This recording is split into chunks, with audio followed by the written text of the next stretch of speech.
Welcome to Never Dull Moment. We are glad to finally be back with you. We've had a little break and we appreciate the time off. We have a new addition to the family.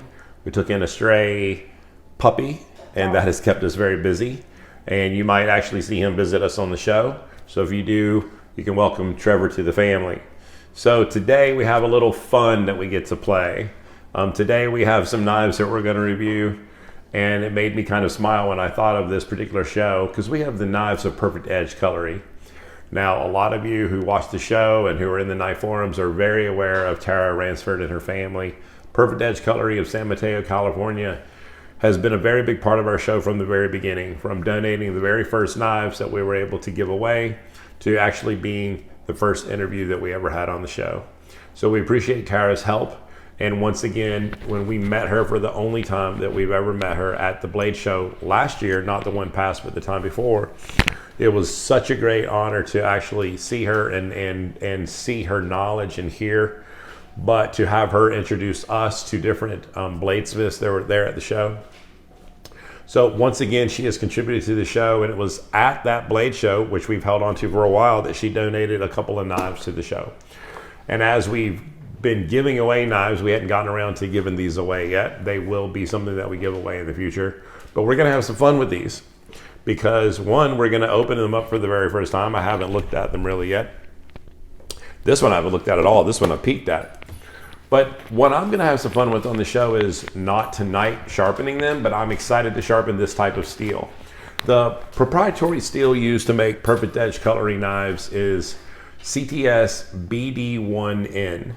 Now, for all of you, knife nerds out there and knife nerds of steel, CTS BD1 is not the same as BD1N. N has the nitrogen component. If you were to look up the metallurgy on these knives, you will see that this not only rivals VG10, but it's actually considered superior. And one of the reasons it's considered superior is not only the nitrogen component, but other components between the chromium, the sulfur, the magnesium. I'm going to say this next word wrong, I know I am, but it's like molybdenum. I can't say it. For those of you out there, you'll cover it for me. I've looked it up, and it's not a word that I'm good at.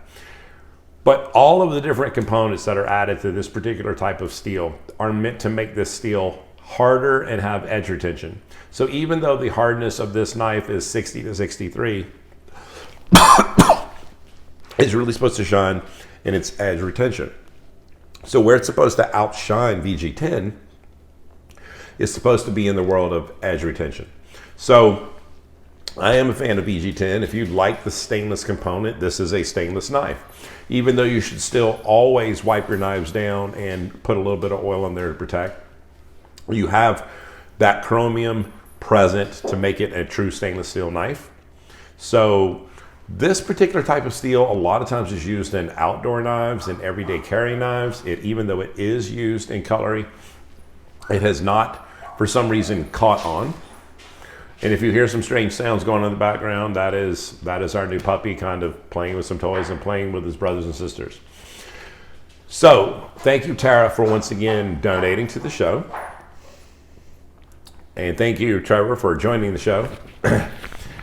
So we are going to take a look at these knives. Now, it was odd to me because I'm so I've gotten used to the metric system in knives and saying millimeter, that this 240 millimeter knife that's 9.5 inches and this 6-inch knife, which is 150 millimeter.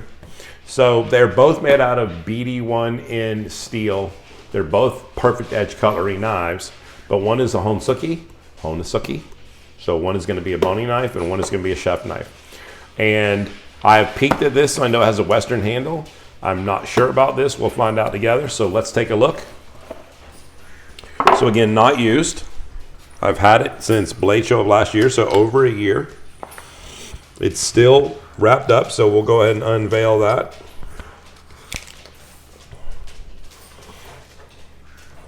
My wife's trying to get the perfect lighting for you guys. Yeah, it's the angle because when you pull it, it needs if you'll angle it down so we can see because it's like flush for you.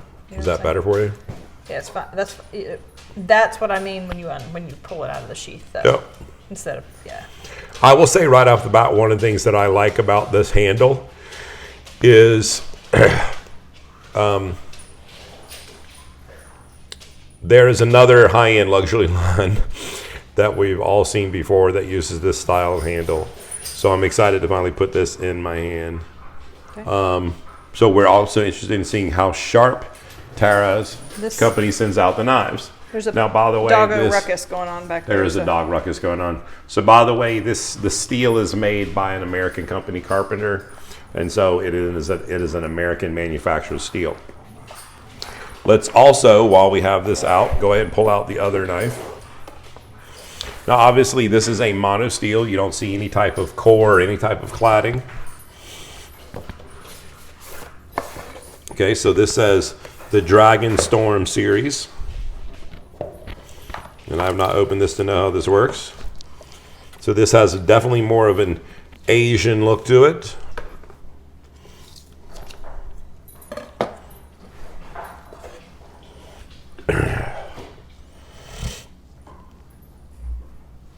My wife is telling me my shadow is getting in your way, so I do apologize. He's trying to look at the knife, but then I can't.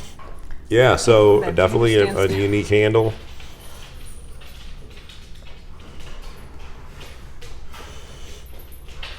It is a 50-50 bevel for a Japanese style boning knife.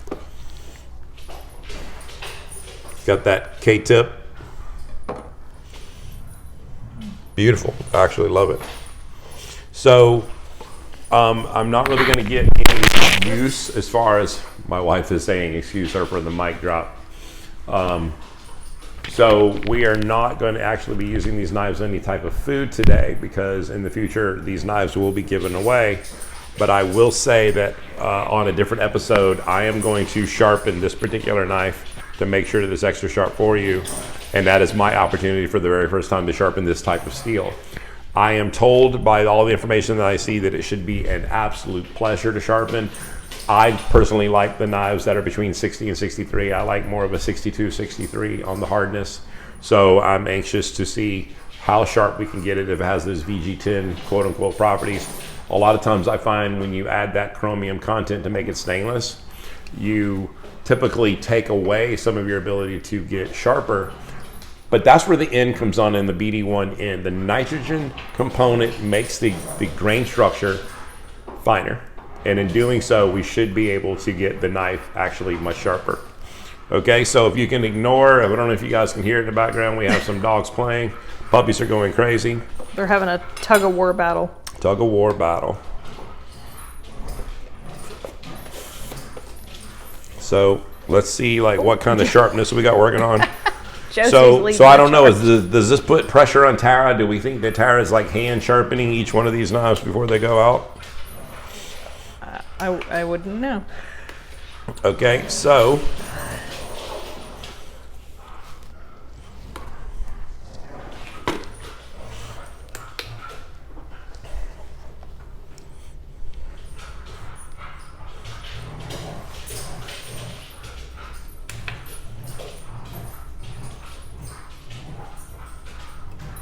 whoa. Okay. Thank you, Tara. Sorry for the snort there, folks.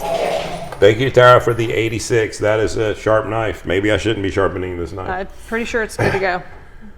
I know you want to. But I've got to sharpen a knife with BD1. I mean, I have to. So whether we use it and then send it out, I don't really know, but I have to do it. So let's go to the other one. Mm-hmm.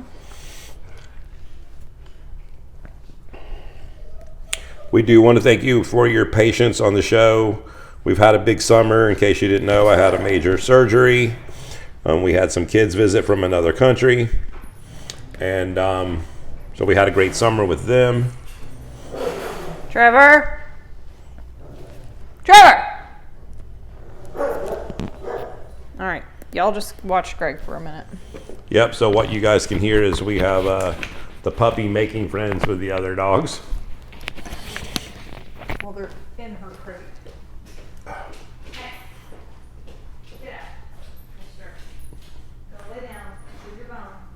So we're probably going to just do a little jump cut here so you guys don't have to watch all of this. Trevor. Leave her alone. We're at the very end.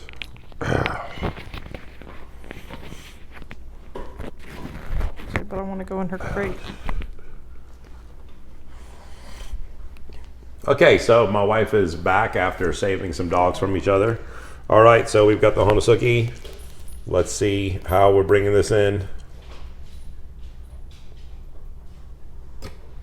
So you sharpen that one. So we get to sharpen this one. This one's 221. So let's hear the difference. You guys are used to coming on the show. Let's hear the difference between sharpnesses.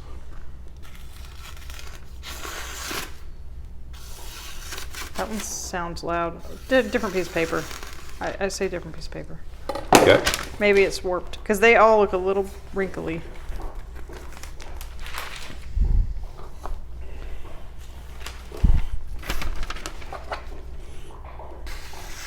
See?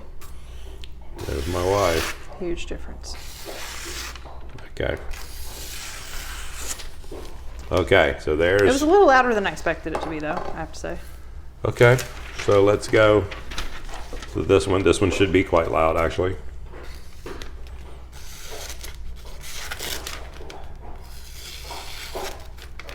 So it's definitely louder, and this one won the candidacy for getting sharpened.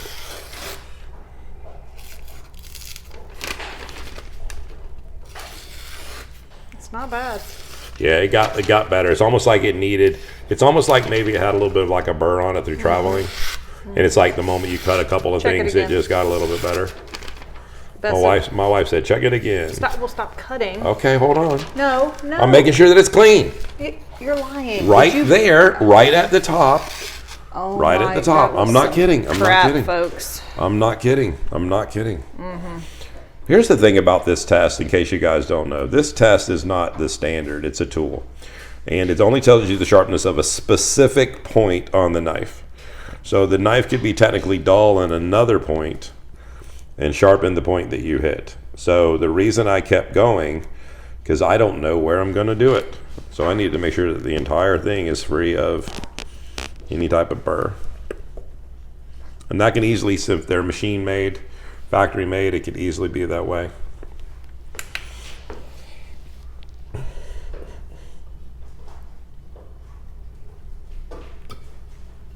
Let's see. So Better. it got a little better. It got sub 200. Yep.